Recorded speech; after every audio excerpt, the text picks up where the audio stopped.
এরা বিএনপির লোক, এরা বিএনপির ক্ষমতাও আছে। এরা এই গ্রামে প্রায় 20,000 মানুষ। এই 20,000 মানুষে বসবাস করার মতো তার মতন বাউল। এই নদী প্রায় 5 কিলোমিটার দূরে দূরে নদী ছিল। নদী অঙ্ক আয় হচ্ছে 1 কিলোমিটার দূর লইছে, আয় হচ্ছে গ্রামের কাছে।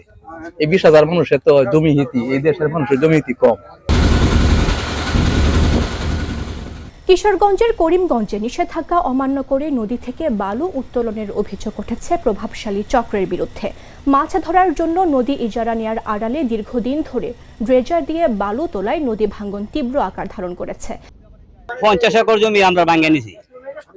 এরপরে এটা যে যারা কুদ আছে, এরা খুব শক্তিশালী মানুষ, এরা সাথে কেউই পারে না। এরা আমরা বাধা দিলে আমরা বালিয়ালা কাটতে এলা। এতে ফসলের জমি নষ্ট হওয়ার পাশাপাশি অন্তত 20,000 মানুষের বসতি হুমকির মুখে পড়েছে।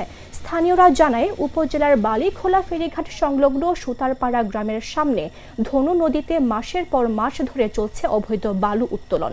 প্রতিদিন শত শত নৌকায় করে নদী থেকে বালু তুলে বিভিন্ন স্থানে পাচার করা হচ্ছে। অভিযোগ রয়েছে, সরকারের কাছ থেকে নদী ইজারা নেওয়ার সুযোগকে কাজে লাগিয়ে একটি প্রভাবশালী মহল মাছ ধরার পাশাপাশি অন্তত 5টি ড্রেজার বসিয়ে প্রতিদিন ব্যাপক পরিমাণ বালু উত্তোলন করছে। মাছ ধরার সাথে সাথে এরা ড্রেজার দিয়ে অবৈধভাবে বালু উত্তোলন করতেছে প্রায় 10-12 বছর যাব। এরা যারা নদী শাসন করে এরাই বালু উত্তোলন করতেছে অবৈধভাবে।